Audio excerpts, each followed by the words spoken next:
Hello students, hope you all are well and paying due attention to your studies.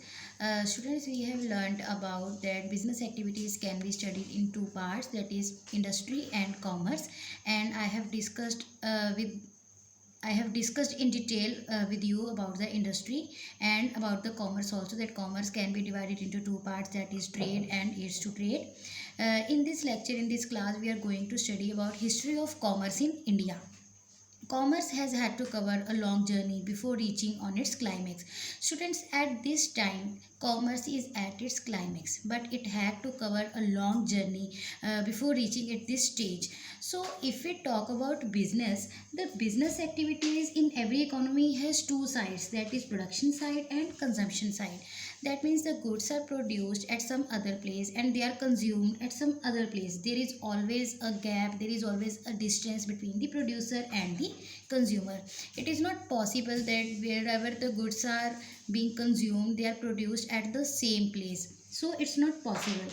So main problem is how to do away with this distance between the producer and the consumer. It is possible with the help of trade and aids to trade. So trade helps to make possible the sale and purchase of goods and services, and aids to trade helps us to remove all the obstacles in the way of trade. So the various auxiliaries to trade are banking, transportation, warehousing, insurance and advertisement. So now today we will study about the various stages the commerce has covered in reaching this stage. So development of commerce in India, it has taken place through the following stages. The first one is barter system stage. So barter system stage was that where the one thing was exchanged with other thing to cover the needs. To start with, a human being had very few needs. He can fulfill his needs with his own production, with his own things whatever he was having. So gradually the needs started to increase. So in order to fulfill his increased needs, they started to exchange things in between themselves. Like if you are having something in surplus, you exchange that surplus thing with other person who is having the thing which you need in surplus, and the things are exchanged. So in the barter system, the things were exchanged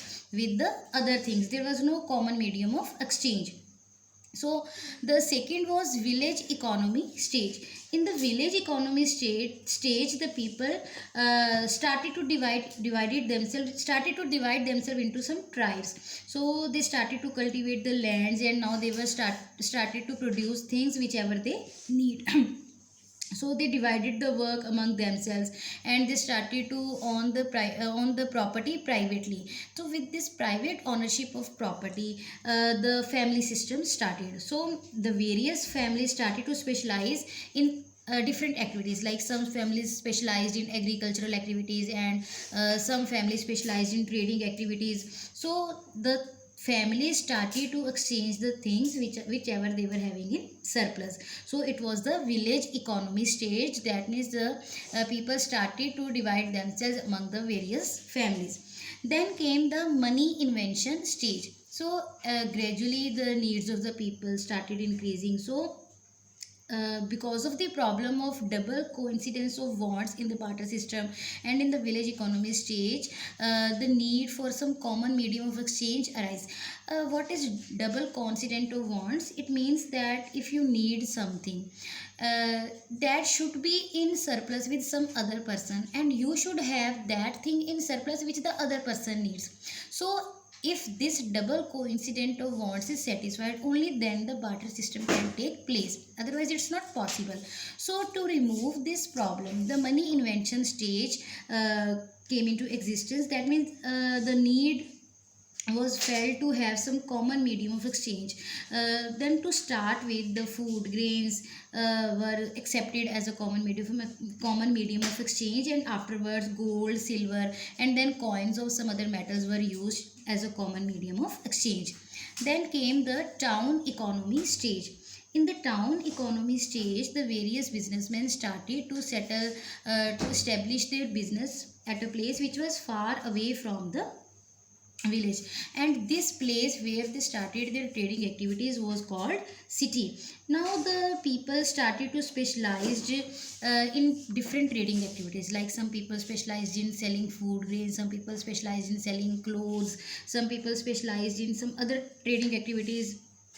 The means of transportation also started developing. So afterwards came industrial revolution stage. Industrial revolution stage completely changed the human life, because the power driven machines came into existence, and they were capable of doing the work of various persons at the same time.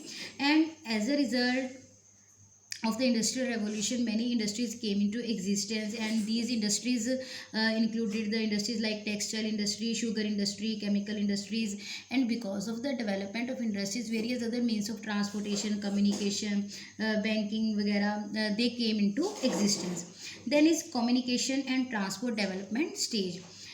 It is the stage which is now in existence. With the development of communication and transport means of transportation, the commerce activities are now at its climax. Now you all know that there are so many means of communication, like internet hai, fax hai, email hai, then mobile phones hai, cell phones hai. It is very easy to communicate with other people, and there are so many means of transportation, railways hai, roadways, airways hai, waterways hai. So there is no gap between the different countries. Even you can trade with the different countries also very easily. So with all these stages, the commerce has reached at its present stage. And